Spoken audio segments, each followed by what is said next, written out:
I'm going to mirror an interesting fellow called Dr. George Simon on UCY.TV. You got to listen to some of these programs on UCY.TV. It's a fabulous alternative media station. I just picked up, I'm just going through some of these people, and one of them was this person, and a conventional rather looking fellow, as you can see. He's been a psychologist, he's a clinical psychologist, he's dealing with very disturbed people, and he's talking about the nature of our problem being a lack of empathy.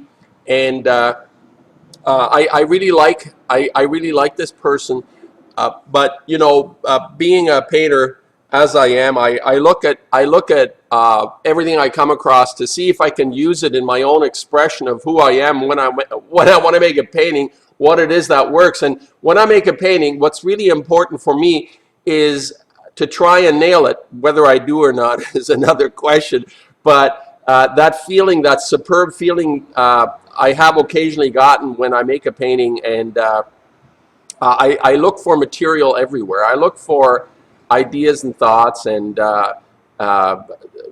it's not just looking at other art or what other people that are thoughtful people, that are artists, that are literary people. It's not just that. It's like real life. It's being out in the world and thinking and reflecting. And this person is in the real world. He's talking about an issue, and he's talking about this issue of what he calls lack of empathy. Now I'm going to just sort of run a little bit on here, and he gives us the clinical analysis or a clinical dissection account of a problem, and he refers to it as a kind of psychopathic problem as well.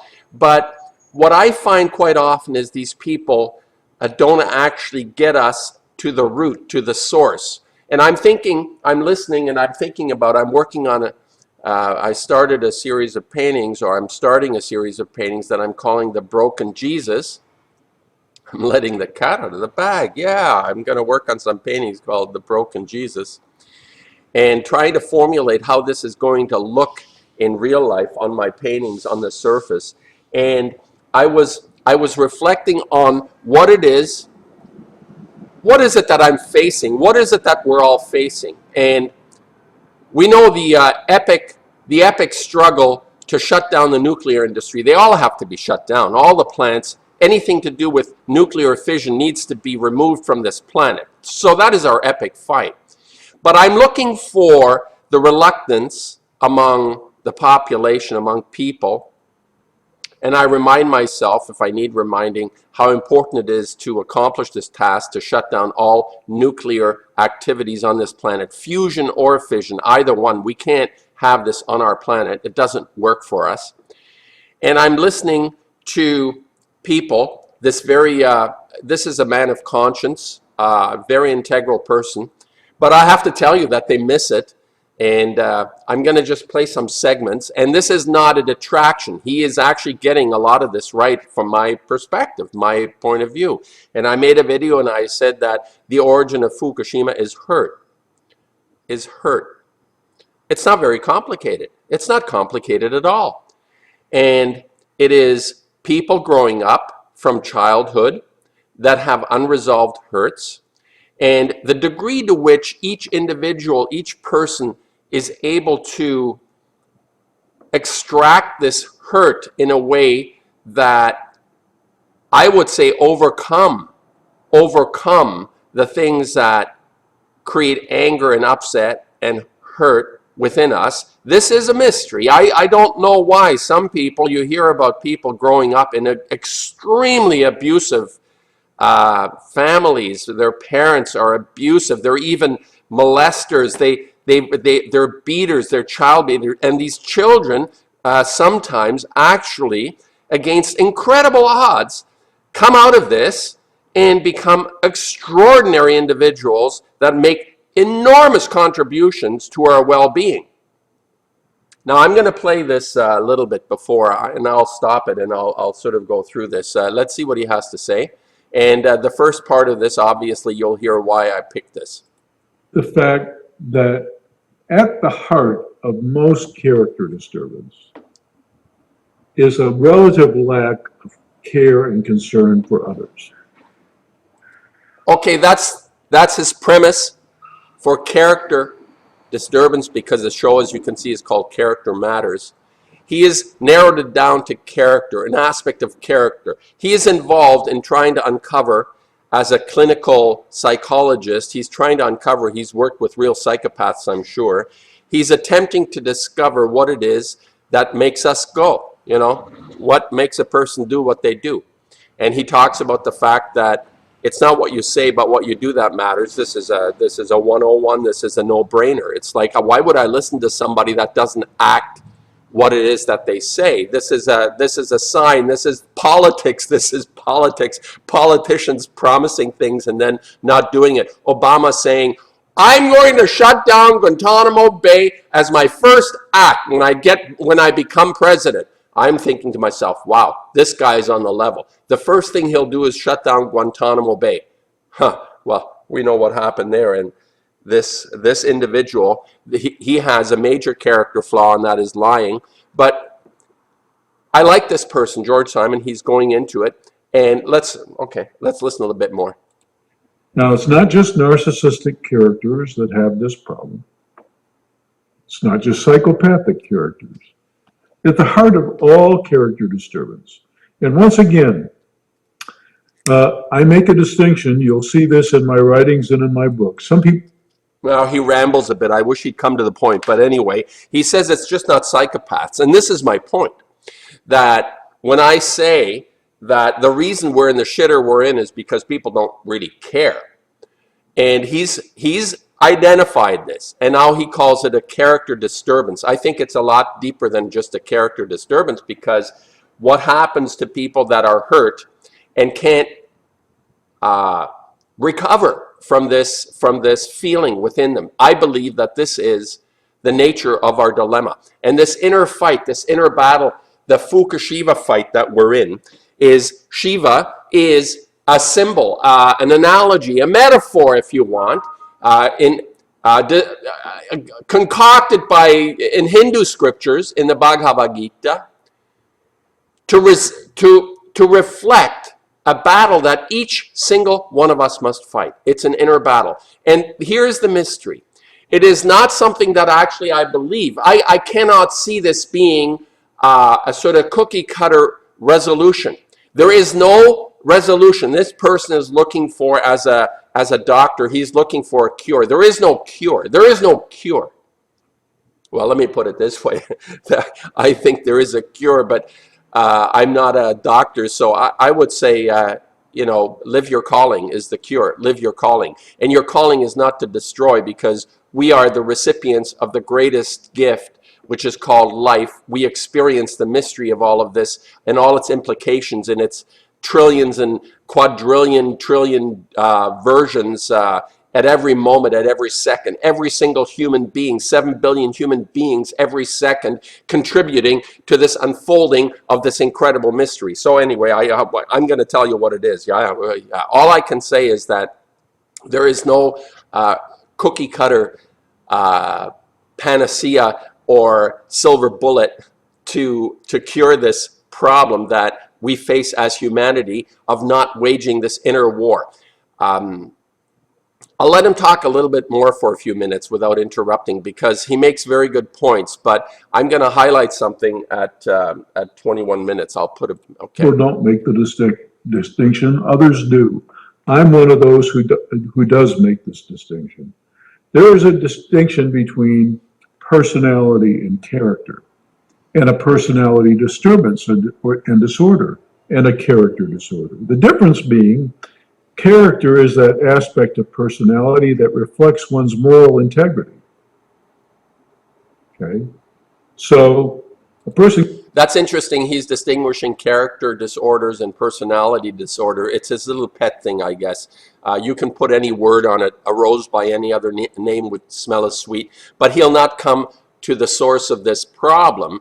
And there is no cure. There is no cure. There is only an awakening in each individual, like myself. I need to handle this aspect of myself that that creates impulses in me that are destructive. This is something that needs to be understood. And if I choose to be destructive, then there's no cure. It's a choice. It's a choice. We all choose. It's something that, as an individual, there is no answer to this. But I say what I really do believe that the source of this is the hurt.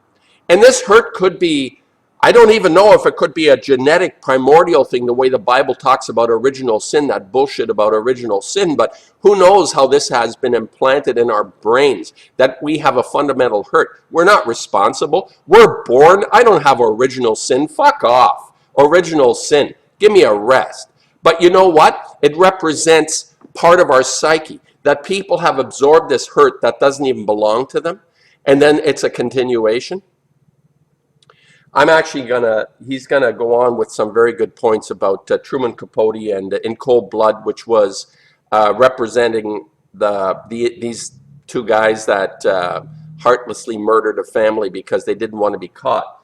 So I'm gonna go now to this little thing he does on a couple of girls that are pre-teenagers that actually did an amazing act of brutality. Let's see, 21:45. Let's see, let me just hit it here. Contribute to their ability to do all kinds of heinous things. So back in June of last year, when this case first hit, the case of Morgan Geyser and Anissa Weier, you might remember this. It was about a year ago, a little over a year ago, because I posted the first article about it back in June, so probably a year and a half ago. This was commonly known as the Slender Man stabbing. The girls were preteens at the time, just preteens, and they were trying to gain the favor of this mysterious internet legend called Slender Man. What they wanted to do was to stab this person to impress. It was an acquaintance in their school. Okay, he goes on about these two girls. I just gave you a little bit of a background. These two young girls seem to have no compulsion, any compunction to censor themselves. Their inner battle is not an internal war, really. It's an externalization of what I say is the hurt, that they have not come to terms with the hurt that they feel. And here is this clinical person. He's a doctor. He's trying to clinically come to terms with this, but he'll never be able to do it. Let's see what he has to say. Young girl who carried out a calculated predatory act. He's very surprised. Even went through different scenarios to set it up.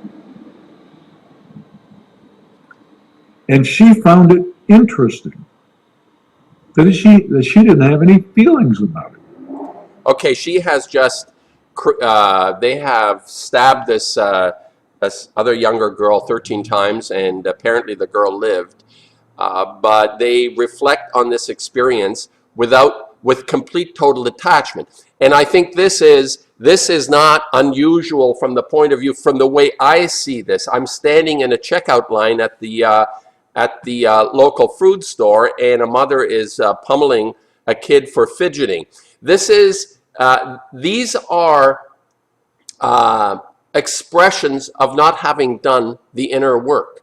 And it's not something that can be prescribed with a pill. You can't prescribe this. This is why art always has been this reflection, this kind of search, this inner search, actually, this experience that we feel. And to the extent that we can feel this experience when you look at a painting or listen to the music that you listen to, it actually encourages that inner, that what I call that inner. Anyway, here's the deal. Like I say, I like this fellow, the way he's very mindful, talking about his experiences, and I think they're profound. But he's caught in the headlight of the dysfunction. And we're all caught in the headlight of the dysfunction. Fukushima is the ultimate dysfunction that we're facing. But we're caught in the headlights because we're helpless. I feel helpless in the sense of being able to go out and fix the bloody thing. And I know there is souls and minds that actually can apply themselves to this and actually take care of it, and we can shut them all down, but we won't do it. We won't do it. And my concern is not to tell you how bad it is, but my concern has always been, why are we in this position in the first place? Where is the origin of this? And people like this doctor is dealing with psychopaths and very disturbed people and unable to articulate, other than the observing of the dysfunction. We need to go personally. The people that listen to me and the people that I listen to are not psychopaths. They're not sociopaths. We're normal people. But we have a battle. We have a fight. We can't sit back, which is why I make the paintings. I can't sit back. I want to contribute what it is that I can. And sometimes it actually works. There are some decent paintings. I believe I've made some decent paintings. And what it is that I don't know why, but I've really kind of tried to narrow this down within my own expertise. I didn't spend 10, 15 years studying a particular, well, I've spent 45 years making paintings. So there is a kind of study there, I suppose. But in a sort of conventional sense, applied myself to a topic and try to solve the problem. Well, if I have applied myself to this, if there is a problem by making paintings, what I've actually understood is to identify the source, the motivating reason I make painting, the source, is to identify that within us that separates us from this mystery, from what it is that we are actually trying to accomplish in our day-to-day lives, every single individual on this planet, depending on their immersion into this fight, as I say, this fight, this battle that we have, this inner fight that we're actually conducting, in order to overcome the Shiva problem and not to externalize it. This is the metaphor. We're externalizing that which we do not deal within ourselves. This is what I've understood. And this is why a superb painting, as opposed to a good painting, somehow reveals this inner battle, this fight, this inner battle. And sometimes it's grotesque and difficult to look at, and sometimes it's quite beautiful, actually. In fact, I see even the grotesque to be quite beautiful, like I say about Goya. Goya's paintings are extremely difficult to look at, but there is a beauty in having resolved or having revealed the nature of the essence of some part of us. And what I think Goya identifies, inadvertently, I'm not sure whether he articulated this in his mind, is that he has identified that we're terribly hurt. There's an incredible hurt from the get, like I say. The idea of original sin. Whoever had that brilliant idea? What a bunch of hooey that is. It afflicts every single individual, and we all have our tolerances. I believe that each person has a level of tolerance. And when you get to the sociopath and the psychopath, there is extremely, extremely low tolerance for hurt. That's what I believe. And it's unresolved. It's not that they can't, but there is a point at which I suppose I would say they will not resolve this and continue to inflict the hurt and the pain the way we all seem to be incapable. We're caught in the headlights of these people that are creating solutions that are destructive. There is absolutely, definitively no solution in killing anybody. It's never worked. We've looked at history for 6,000 years and it's never worked. It's never worked. So I just thought, you know, the ultimate fight is a personal fight. Fukushima and the nuclear criminal syndicate will just roll over everything on this planet unless we get a hold of this within each one of us and make the decisions necessary to change our lives and to have an influence, a positive influence. I want to serve you something. When you look at a painting, I want to serve you something that contributes to that resolve to overcome in that inner self, not out there, but inside. But once that is done, it starts to reflect on the way we behave outside of ourselves. I hope this makes sense. I'm hammering on this because, you know, as much as I love the people that are involved in this Fuku fight, and the continuous regurgitation of how bad it is, and it's not going anywhere. We're not getting anywhere. And I have to say, I'm not getting anywhere myself.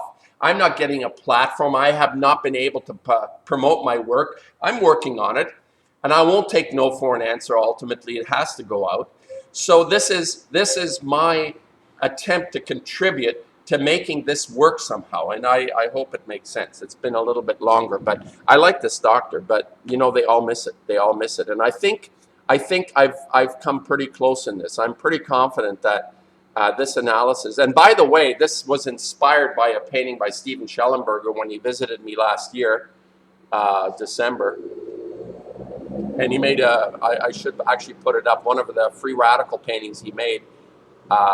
Was a definitive painting that he called Hurt, and it inspired me to articulate this whole thing in terms of